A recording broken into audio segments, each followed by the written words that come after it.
मृत्यु क्यों जरूरी है? हर व्यक्ति मृत्यु से डरता है, लेकिन जन्म और मृत्यु सृष्टि का नियम है। यह ब्रह्मांड के संतुलन के लिए जरूरी भी है। इसके बिना मनुष्य एक दूसरे पर प्रभुत्व कैसे स्थापित करेंगे? आइए इस कहानी के माध्यम से समझते हैं। एक बार एक राजा एक संत के पास गया जो राज्य के बाहर एक पेड़ के नीचे बैठे थे। राजा ने पूछा, हे प्रभु, क्या कोई ऐसी औषधि है जो अमृतत्व प्रदान कर सके? कृपया मुझे बताइए। संत ने कहा, हे राजा, आपके सामने 2 पहाड़ हैं, उन्हें पार करें। वहां आपको एक तालाब मिलेगा, उसका पानी पीकर आप अमर हो जाएंगे। राजा पहाड़ पार कर एक तालाब पर पहुंचा। जब वह पानी पीने के लिए झुका तो उसे एक कठोर आवाज सुनाई दी। आवाज का पीछा करते हुए उसने एक बूढ़े और कमजोर व्यक्ति को पीड़ा में कराहते हुए देखा। राजा ने कारण पूछा तो उस व्यक्ति ने कहा, मैंने इस तालाब का पानी पिया और अमर हो गया। जब मैं 100 वर्ष का हुआ तो मेरे बेटे ने मुझे घर से बाहर निकाल दिया। मैं 50 वर्षों से यहां पड़ा हूं। मेरे बेटे की मौत हो चुकी है और मेरे पोते भी अब बूढ़े हो गए हैं। मैंने खाना पीना छोड़ दिया है, फिर भी मैं जीवित हूं। राजा ने सोचा, अगर वृद्धावस्था के साथ अमृतत्व मिलेगा तो इसका क्या उपयोग है? यदि मैं युवा अवस्था के साथ अमृतत्व पा सकूं तो बेहतर होगा। राजा वापस संत के पास गया और उपाय पूछा। कृपया मुझे अमृतत्व के साथ युवावस्था प्राप्त करने का उपाय बताएं।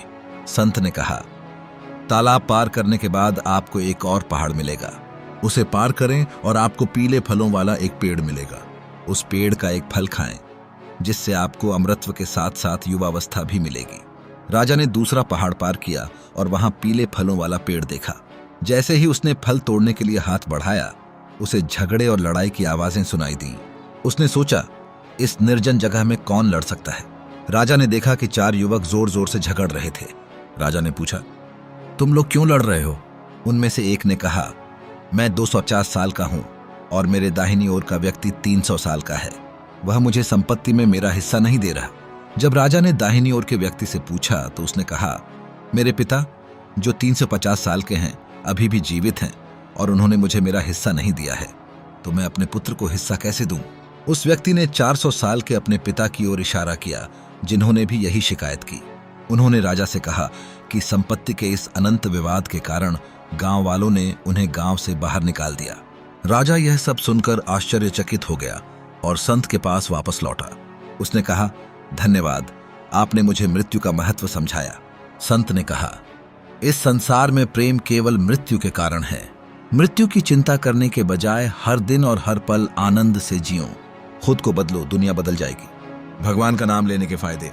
स्नान करते समय भगवान का नाम लेने से वह स्नान पवित्र हो जाता है।